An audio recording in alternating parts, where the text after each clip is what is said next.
All right, I'm BJ Ward, and welcome back to the third and final installment in our three-part series on maximizing your time in the gym. You've learned what training density is and why it's not only a great tool for designing time-saving workouts, it's also a great way to track your progress. And you've learned that isolation exercises should be minimized in favor of training movement patterns. Right? If you've only got a couple minutes in the gym, tricep extensions aren't the best option for you. Today we're going to end with something you won't often hear from strength coaches. You might be spending too much time warming up. All right, let's get going. Allow yourself the uncomfortable luxury of changing your mind. And you'll often find that great coaches, no matter the industry, change their mind often. If you're exposed to an idea that works better than what you're currently doing, right, swallow your pride and implement that new practice. So I've changed my mind on warm-ups. And I used to give my clients really long warm-ups. We would go through 10 to 15 minutes of different activation drills and movement patterns because I believed that they were a great opportunity to improve movement quality and target specific muscles to enhance mobility and stability. And I still do. But they weren't effective. Now, every fitness resource out there will tell you how important warm-ups are, and they're right. I still believe you're asking for injury if you walk into the gym and just jump right into it. You need to prepare your body. But my clients were phoning them in if I wasn't watching, and especially my online clients.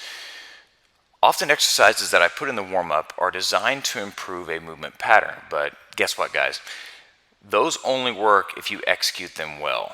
Just going through the motions won't cut it. And it's a huge waste of time if we're not going to devote the right attention to them. So that's not their fault. Usually the warm-ups are some of the more advanced exercises to learn. And so trying to start your workout with 10 different exercises with funny names and they've got you crawling around and dry hump in the air, right? That's not what my clients were comfortable with, and most often they just skipped them. So I still think you need to warm up, but I've changed my mind on the goals and durations of warm-ups. And this new strategy allows us to use them before your time-saving workouts.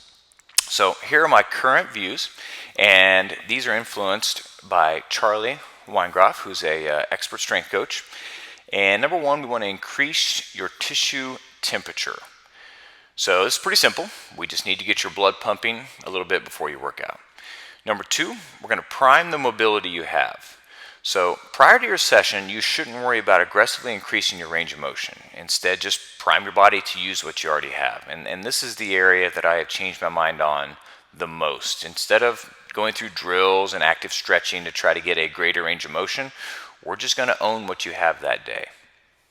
All right, number three, we want to rehearse the intended movements of your training session. So are we squatting today? Well, let's throw some bodyweight squats in your warm-up. And number four, we want to prep your central nervous system for the training session that day. So this, just to put it simply, is getting your body fired up for that day's session. And here's the key. We can catch all of these areas with just a couple of exercises, and that's how we're going to save time.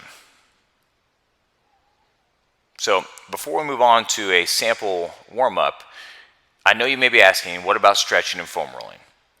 I'm a huge fan, but in the context of saving you time, use these as recovery tools, not before your workout. So at night or on days you don't work out, feel free to foam roll and stretch. This will help you recover from your workout, reduce stress, and improve your sleep, which are all good things. Off days would also be an ideal time for longer dynamic warm-up sessions. So going through some body weight lunges and single leg deadlifts and yoga push-ups and body weight squats, you can combine 6 to 8 of those exercises, go through them a couple times, and you'll get a great kind of active recovery session in. All right, so here is your new warm-up. Try this before you head into the gym tomorrow. Just hop on a bike, jump rope or jog for a couple minutes. Again, we're just trying to get your blood pumping. Bear crawl, forward or lateral, 10 yards. half Turkish get up, 2 each side, and then rehearse a movement of that day. So are you squatting? Let's do some bodyweight squats. Lunges, push-ups, all those are great examples. And don't worry if you don't recognize some of those exercises. I've included a video below in the email where I demonstrate these exercises for you so you can check them out. All right, guys. Thank you for joining me in this 3-part series on maximizing your time. If you have any other questions, feel free to shoot me an email or reach out on Twitter at _BJ Ward and ask me there. I'd love to help.